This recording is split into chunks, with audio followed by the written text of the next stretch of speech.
Hey audience, you know, after my Golden Saucer video, I'm thinking for a while on what other potential fictional theme parks I could explore in such a fashion. However, there really were no others I could find. No other game really lets you explore the day-to-day operations of a fictional theme park like that so thoroughly, which in its own way is a unique testament to Final Fantasy VII Rebirth. But there were plenty of other candidates to explore that will be interesting to discuss. Just not ones that can really be fully grasped and showcased in such a manner, given limitations of how they're handled by the creative mediums. As such, here is my compromise.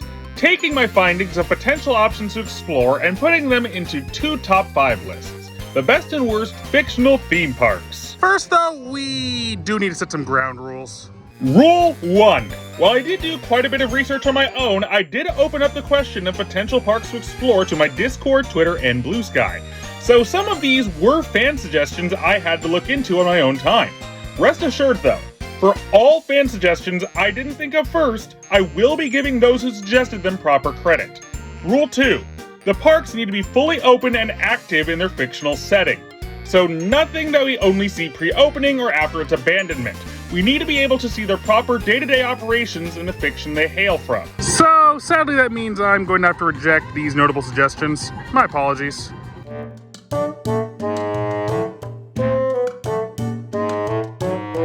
Rule 3. One per franchise, otherwise a certain yellow family would dominate most of the list. Seriously, you have no idea just how many parks The Simpsons have visited over the years. It's so crazy that I had to separate it into just one entry per franchise. I'm sorry. Rule 4. I'm creating a dividing line between theme/amusement parks and carnivals/fairs and boardwalk attractions. While they do have similarities, they are not the same thing, and I think it would be disingenuous to bring them in. So, sadly that means a few more notable disqualifications. My apologies. With the rules established, here's my criteria for judging these parks. Number 1. Safety. This is mostly for the bad side of the list, but safety really should be the priority for any park. So, while this one won't help in the judging, the lack of it can most certainly hurt a park's chances. Number 2.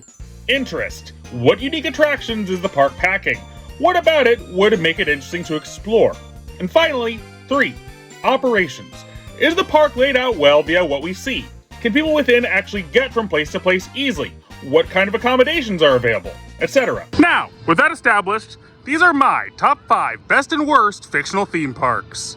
Let's start with the worst list so we can end on a high note. But first, roll the new intro!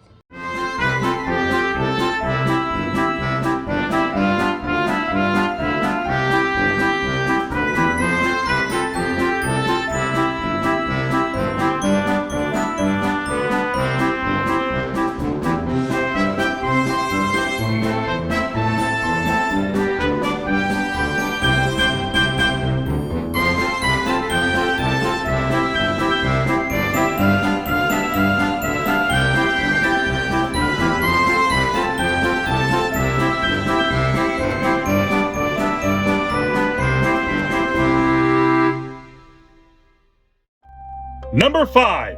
Worst.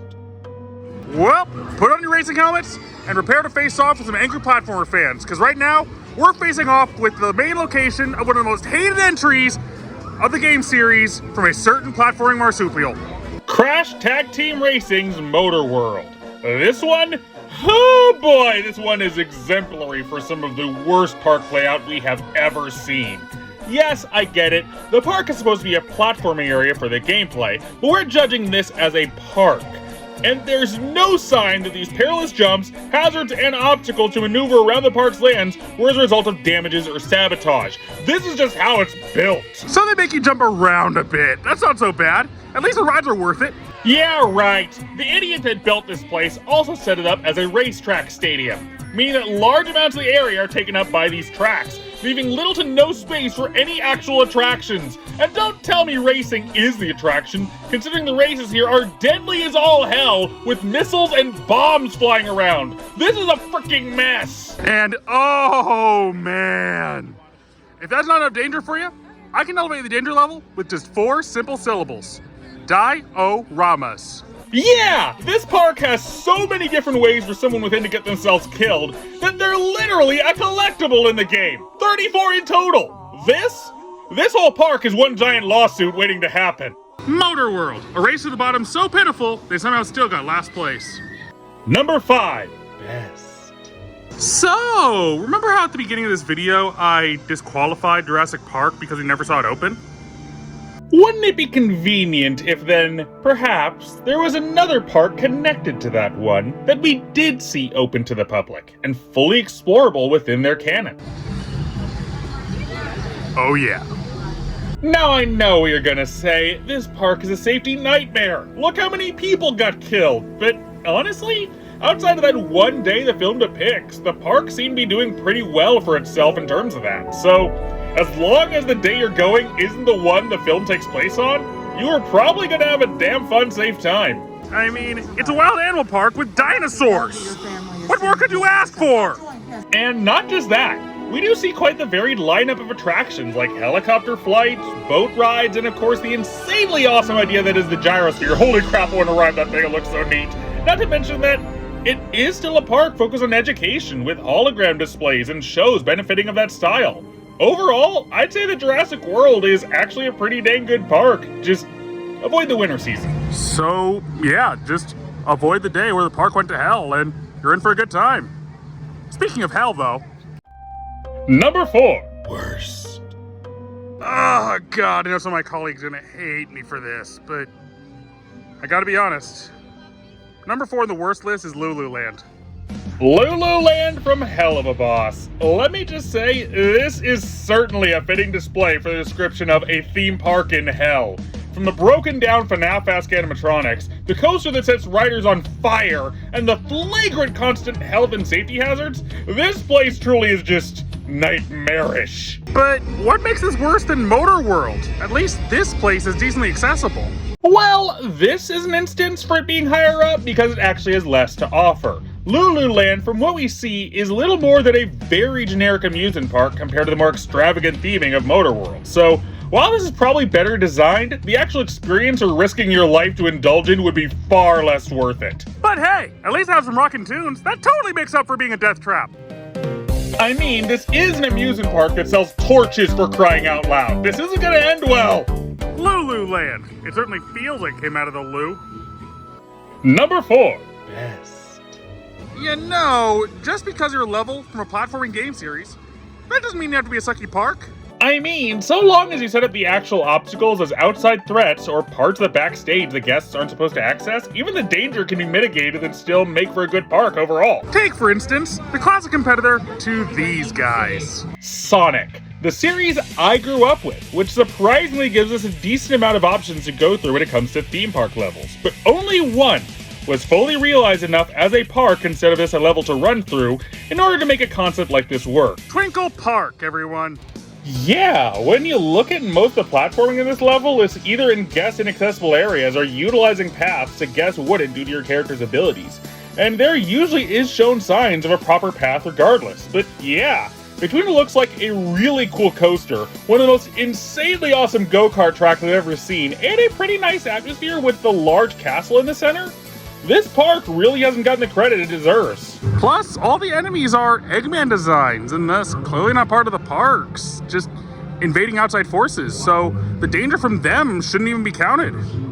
Twinkle Park, a more simple park, but one that I think earns just a bit more leeway for the fun in store. Number 3, worst. So, remember the last 2 entries on this worst list? Forget them. You see, while numbers 4 and 5 are bad, don't get me wrong, and they deserve their spot, there is such a huge gap in poor quality between the top 3 and those 2 that it almost feels unfair to compare them. But how bad are we really talking here? I mean, come on. This park tries to kill people as an attraction. Dead Man Wonderland from, well, Dead Man Wonderland. Sadly, the only anime entry that has made either list proper, which is sad to me as an anime fan, but I'm sorry, I couldn't ignore this travesty of a park. even if it is the main setting of one of the worst anime I have ever watched all the way through. I'm not kidding. This shit is utter garbage that goes out of its way to be edgy for edgy's sake without any exploration of deeper themes or ideas. Seriously, there's a lot better anime out there. Don't even bother. For those who don't know, Dead Man Wonderland is not just a theme park, but also a prison and a research facility for people with special blood powers. Okay, pick one. You're trying to be way too many things at once here. The way this works is by making the park's biggest attraction be observing a deadly obstacle course gauntlet where prisoners have to risk their lives running through it for the public's amusement. I mean, what's the fun in seeing people rip limb from limb violently like that? How is that entertainment? Well, in this world's world, I mean, fictionally it can be fun, but in universe, what are they thinking? And the rest of the park, from what little we see of it, due to spending most of the time in the prison aspect of it, does not fare much better, being pretty generic without much to say for itself overall. Dead Man Wonderland! Get traumatized or your money back! Just kidding. You're not getting your money back. We here at the Guardians of Imagination would like to inform you that we have a new website. Check out TendoTheDivingSeal.com. Here on the site, you can find all kinds of fun stuff, like full listings of every episode of every series in the channel, our new store, and even character bios for all the Guardians. Fun stuff, I know. And yeah, like I mentioned, we have a merch store now. Come check it out. We have some amazing stuff like cups, shirts, jackets, even a bizarrely sexy poster of Car Quiz. Why that's there, I have no clue. So yeah, come on down to TendoTheDivingSeal.com and check it out. Links in the description.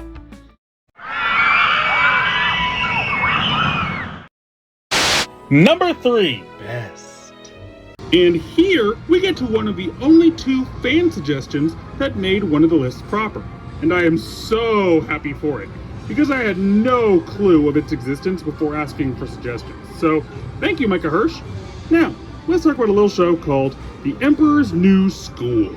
This show was a bizarre little sequel series to The Emperor's New Groove that ran in the 2000s, for some reason turning the cast and world of Emperor's New Groove into a slice-of-life high school sitcom. Bizarre concept, gotta say. The show did fit in well with the zany, cartoony antics of the original film, so I would bizarrely recommend it if this weird concept interests you in any fashion. But we're here to talk about its surprisingly interesting in-universe theme park, Michu Picchu. And for a park set in ancient Mesopotamia, they did a pretty good job. No major safety hazards, fun-looking rides, good attraction diversity. This is actually a pretty good park. But the really neat thing about this park that elevates it on my list is how it handles its history. You see, in story, Michu Picchu has a legend surrounding it involving an ancient king who was turned into an anteater and eventually died alone, becoming a skeleton ghost anteater that haunts the ruins where the park was built. Just roll with it. Parks with a spooky history like this to utilize to build lore and interesting park elements do exist and make for fascinating parks IRL. Just look at Alton Towers over in the UK. So, basing a whole park around the legend it was built on and playing into it heavily makes this a uniquely fascinating entry as a fictional park, and I gotta admire that aspect. A bizarrely spooky, wonderful park from a cartoonist series. Number 2, worst. Okay, I bet you're asking, what could possibly be worse than a park that actively tries to kill people? How about one that actively tries to kill its guests? Illbleed.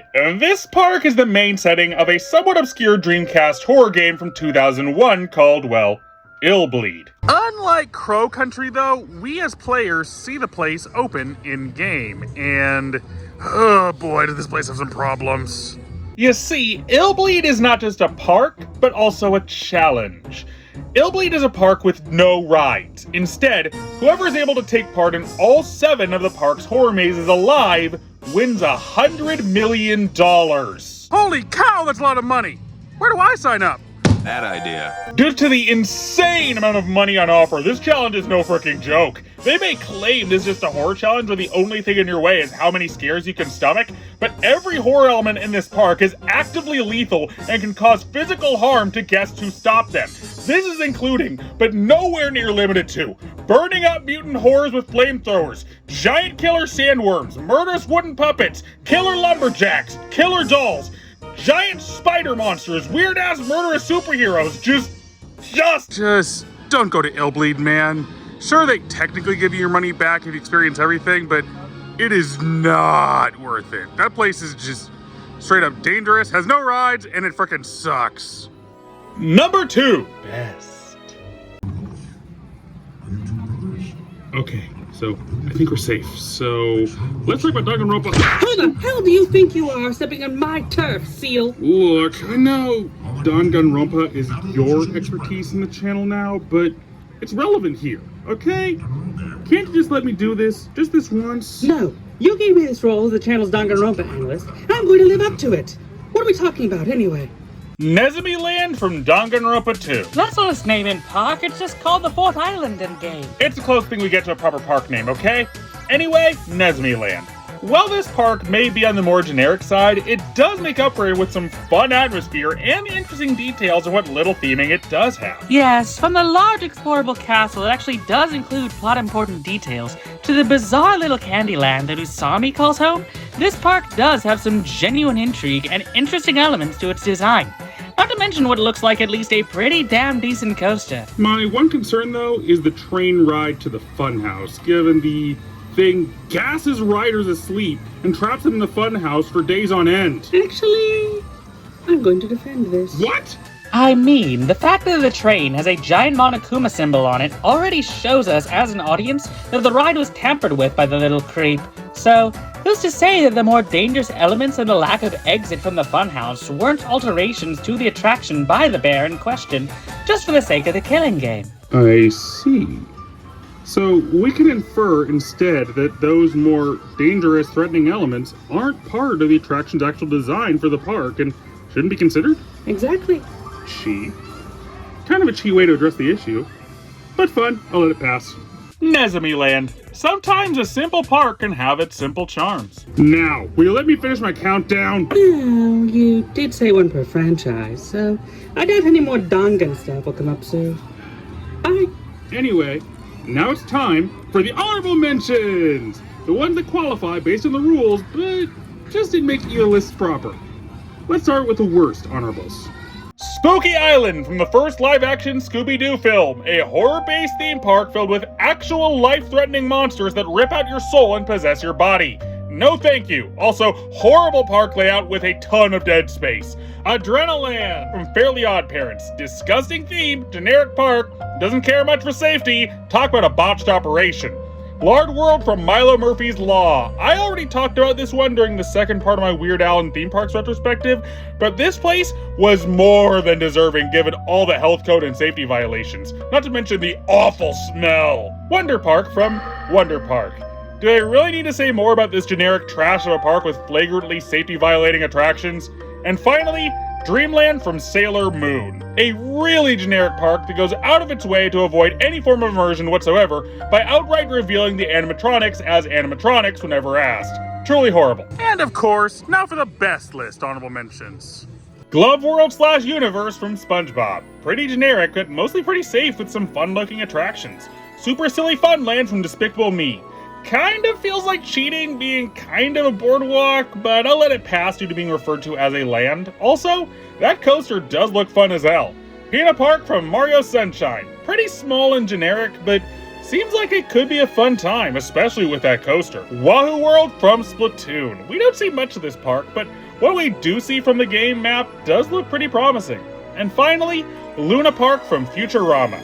Pretty cheesy and generic, but being a park on the moon with a pretty decent layout that only gets dangerous when people break the established rules does show this one to be a pretty decent park in hindsight. But we're not quite done, as I have, before we go, 2 neutral option honorable mentions. These are parks that require some form of mention but didn't quite make either the worst or the best lists honorable mentions for reasons I'm about to get into. The first of these being the Golden Saucer. I already went into this one in its own video, so you can check that one out for yourself. While it's entertaining and a safe park with quite a bit of fun to offer, it has some major issues that keep it out of reach of being anywhere near a best list. The latter which, though, is Dino Land from Hey Arnold. This was another fan suggestion, as I hadn't watched much of the series for watching the episodes including this park for research, and this one is a bizarre mixed bag. It has some decently fun-looking attractions, and they clearly go all out on the theming. But when things go wrong in this park, they go so wrong it's almost comical. They clearly are well set up and do have some good aspects, but the flaws and issues we occasionally see from this place do knock it away from being on the best list. And the #1 worst fictional theme park is... So, remember how I said that a certain yellow family would take over the list if I didn't limit it to one per franchise? That naturally got you wondering, where are the Simpsons gonna show up, huh? Well, enjoy.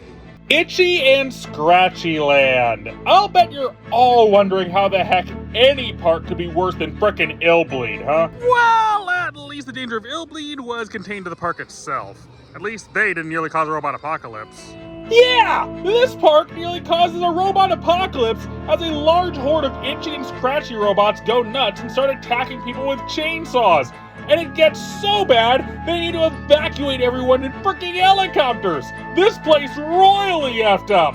Even if it can be potentially excused due to taking place on its own private island. And I hear the defenses now. You all gonna say, just like with my Jurassic World entry, that just go any other day except the one from the episode, right? Well, not so much.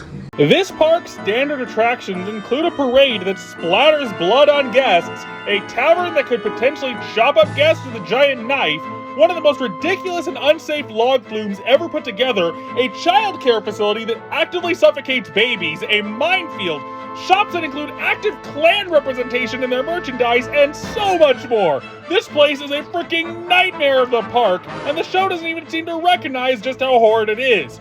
Also, unlike Jurassic World, that was set up as being open for a long time before the film, so much so that audiences are actually getting bored of it, that's why they built the Indominus, Itchy and Scratchy Land was established in the episode as a relatively newly open park when things fell apart, so barely any time to see it before things went to hell. Itchy and Scratchy Land. The only park that we're glad was destroyed by robots.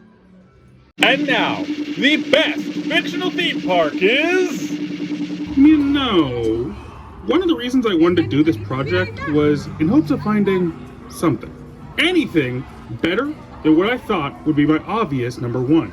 But nothing topped it. I guess that just goes to show how amazing a park it is.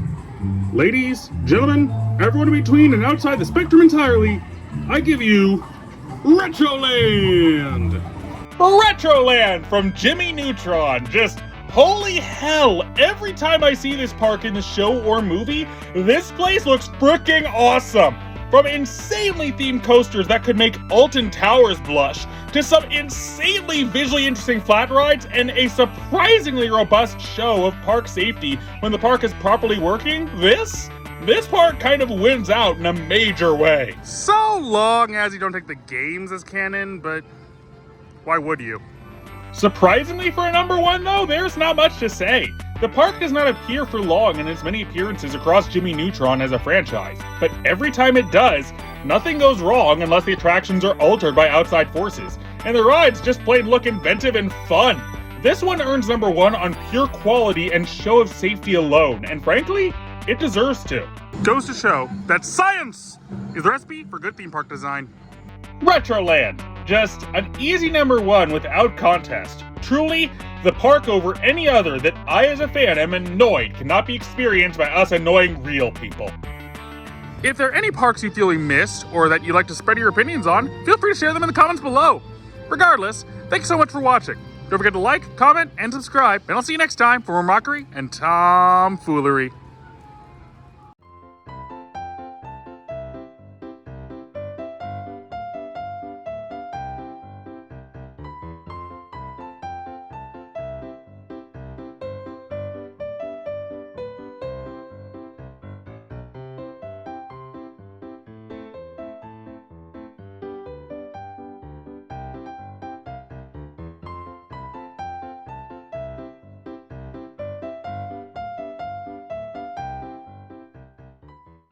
Okay, let's start these interviews for the new ship crew. Send in the first one. Ah, a new face. Nice to meet you. So, name the job you're applying for. Talking to shoe bill. Yes.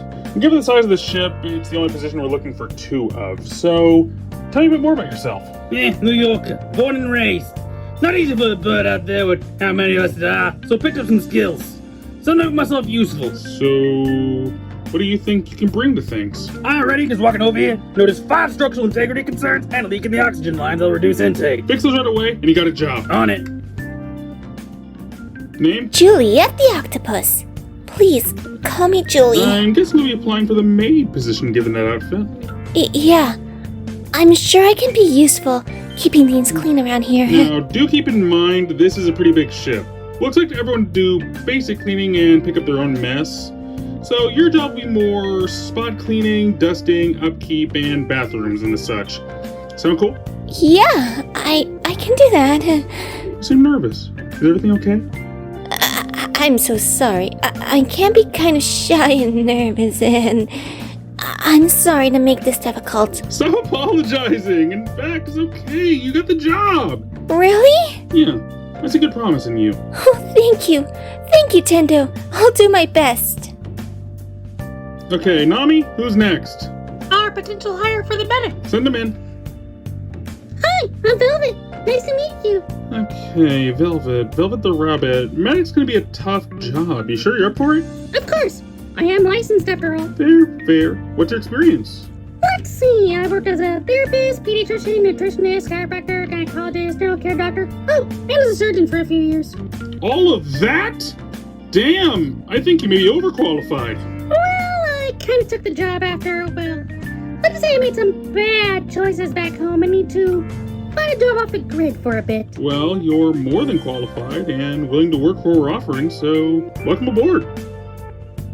So, Asha the Fox. Oh yeah, that's the name. Don't wear it out, okay, doll? So, you're seriously applying as our software engineer? Yep, I've been on my own for quite a while. Well, not alone. I spent quite a few nights with quite a few people, but those were mostly just flings. Would be nice to be part of a crew for once, especially an interesting one like this. Experience? Well, I did see that video upon a golden saucer, and the issues you had with the holodeck AI trying to make non-scripted dialogue for characters in a fictional world. Let me get my hands on that code and I can make it so much better. Asha, you're hired. Get on it. You got it, boss. Nami, next up. Okay, next entry is for our weapons expert. Oh boy, this is the one I was nervous about. Send them in. Name? My name is Vale. Vale the Coyote. Okay, so what made you want to apply as a weapons expert? My very body is a weapon, Tendo. For you see, I was created in a lab to be the ultimate living weapon. It was a traumatic scenario, one with which I had to become acquainted with many tools, similar to the one I was designed to be in order to achieve my freedom. Sounds rough, buddy. So, I don't really see us getting involved in that much direct combat. I'm bringing you in mainly just because the ship is loaded with weaponry, and we need someone to maintain it so it doesn't backfire. Also, so that we have someone on board who does know how to use it in case the situation comes up where you do need to use it. I am more than willing to undertake such a task. Perhaps here, among your friends, I can finally escape the darkness of my past. Well, we can only hope. You're hired. Okay, last interview. Is this the other mechanic? Yep, sending her in now. So, Marissa Flynn, you're up for one of our ship engineer roles, huh? Got that right. Seemed like a nice opportunity to get away from the house by getting up into a crew like this. You feel me? Yeah, I do. So, what's your experience? Mama was a rocket engineer down in Florida. Showed me the ropes. I ran an auto shop with my bro for a while, but let's just say me and him need some space from each other. And this seemed like a good way to get it. Fair enough. Honestly, this job seems perfect for someone with your history. So long as you work well with our other engineer, you're hired. Oh, thanks. Won't let you down, boss. So, what do you think? I think we found ourselves a good crew, Nami.